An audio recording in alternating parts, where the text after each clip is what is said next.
من گوشی اندروید دارم. وقتی دکمه هومو نگه می‌دارم دستیار هوشمند گوشیم فعال میشه.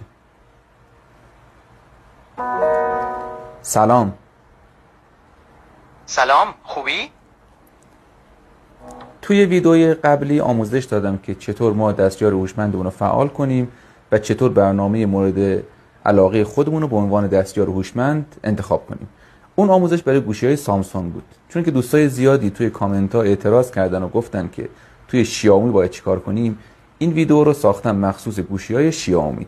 پس اونایی که سامسونگ دارن ویدئوی قبلی رو ببینن، اونایی که شیائومی دارن این ویدئو رو ببینن و اونایی که دوست دارن هوش مصنوعی یاد بگیرن پیج منو دنبال کنن. بریم آموزش رو ببینیم با هم دیگه.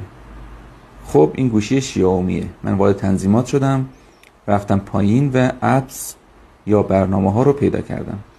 وارد شدم و منیج اپ یا مدیریت برنامه ها رو وارد شدم. این بالا یه منوی 3 نقطه است، اینو میزنم و اودر ستینگ یا تنظیمات دیگر رو میزنم. اینجا گزینه اولی زده دیفالت اپس یا برنامه‌های پیش‌فرض.